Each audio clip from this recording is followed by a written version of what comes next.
So I had this crazy multi-level dream the other night, and if you've been with me a minute, you know that my dreams are really vivid. I'm always aware that it's not my timeline, and I do always feel like I'm visiting the timeline right next door where something's always different. This one was gigantic. I feel like it was literally the reality right next door to ours. Most things were the same. I couldn't pinpoint what was different. One of the primary characters was my dad, and I was in a timeline where everything seemed perfect. It literally felt like every wish I'd ever made came true, and it exists in this reality. I was having a lovely time. My dad was there. I know I had my daughter. I know my daughter was in that timeline with me. And there was this gentleman that I loved completely, and it was just everything was perfect. Literally everything I'd ever wished was there. Early on in the dream, 7 members of my soul council presented. They didn't present physically, it was just I could feel their energy and I could hear them. And they told me, they said, you can stay in this reality. And I was like, the fuck?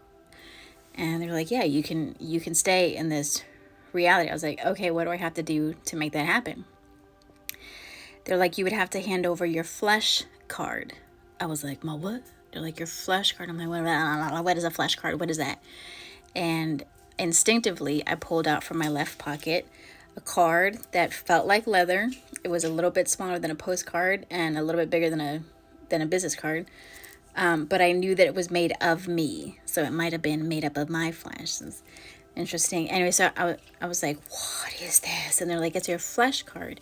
It is that which connects you to your original body in your timeline, and it allows you to travel every night as you do. And again, if you've been here with me, you know that my dreams are like a whole another day, super vivid. I never wake up feeling like I slept. I always feel like I just blinked and I was back in this reality. So they're like, all you got to do is hand over your flesh card.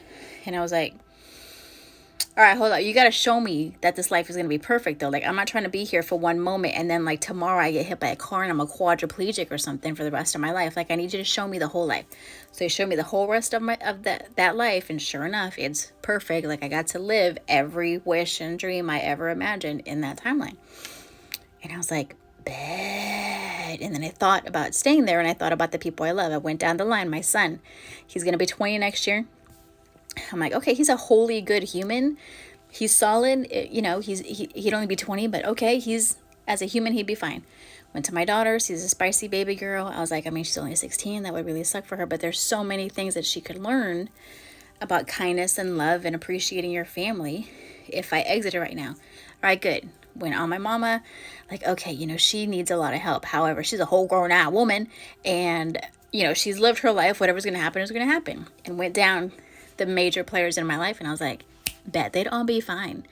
And then in this work as a shaman, because I have learned that your body and your organs and every cell has the intelligence of God, the intelligence that animates all of creation, that created everything, is alive and aware in your body. So because I know that my body incarnated with me in this lifetime for a purpose, I called forward the energy of my body, and I asked its permission. I was like, hey, how do you feel about ceasing to exist in our original timeline?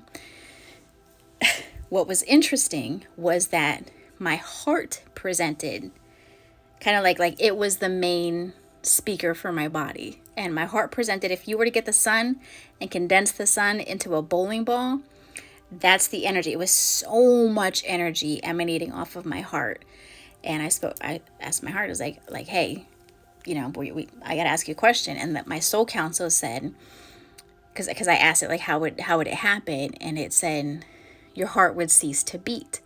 And I was like, all right, well, so what would that look like? And you're like, well, your heart would cease to beat, and to your family, it would just look like you passed away in your sleep. I was like, okay. So I asked my heart, I was like, yo, kind of want to stay here in this fairy tale la la land. How do you feel about not existing in our original timeline? And my heart said, I'm going to try to say this without crying, but my heart said, we have loved everyone so deeply and gigantically, and we have felt everything so deeply and gigantically. We are tired, and it is okay with us if we cease to beat in our original timeline. I was like, bet, okay, so people I love are fine, body is fine, bet. And I was just about to hand over my flesh card, when this lovely, peaceful voice, it was not God. This was a part of me that is closest to God, like that which resides in the Lord, but is not the Lord. So another word might be my higher self, but this was like the holiest, highest version of self right before you get to God. And that's this beautiful voice just fell over, and it explained the earth is on the precipice of going through a massive shift. You are just gonna miss it. Are you certain you want to miss this massive shift? And I'm like, to live in my perfect existence, because this place is dense and there's always so much garbage going on. And I know y'all sensitives that you're feeling this stuff with me, right? It's difficult to maintain groundedness in this world, and especially to freaking just want to stay here. So I was like, yeah, I'm ready. And then it said, it spoke again. It said, though you are but one light, the earth needs your light. And I was, trying to hand it over, and then bloop, I wake up in my reality. This reality who's speaking to you at 2:33 in the morning was so much sadness and density in my heart. And I was so sad all day long yesterday. And I was also praying because I wanted to go back and see if I can slip back into that moment, because I wanted to continue to hear the negotiations.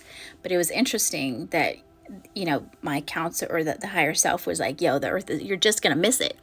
So it made me, I was wondering about the solar eclipse, and then, the season of Passover, and what an interesting time it is right this very second, and all the things that are happening. But it was crazy, and I felt super sad. And I told my son, I probably should not have told my son. I told my son, and I think it messed him up, because last night, very, very, very, very late, he came into my room, and he hasn't done that in years, but he came into my room and he gave me a big old hug, and he's like, I love you, Ma. Thanks for being the best Ma ever.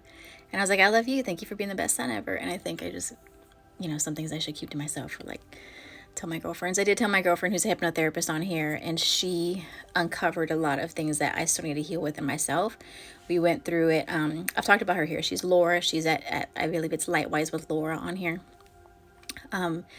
She was like, that's a big deal that your soul did that, but what if it's just your soul and your psyche telling you need to stop putting everybody before you and your happiness, and you need to stop making excuses for not putting your happiness first. Especially, she's like, you literally went through everyone else. Like, are they okay? Are they okay? Are they okay? Before you gave yourself permission to live your happiest life. So she advised me to take a mental inventory and an action inventory. Am I doing things that's prohibiting my happiness? Am I constantly looking out for everybody else and not doing what's true and authentic to my heart and soul? So I thought that was a really good conversation, and she helped me feel better. I do feel better today, but I am really interested to see what's coming up, especially in the next month. So that's all. Thank you for listening. If you stayed the whole entire time, have a good day, warrior.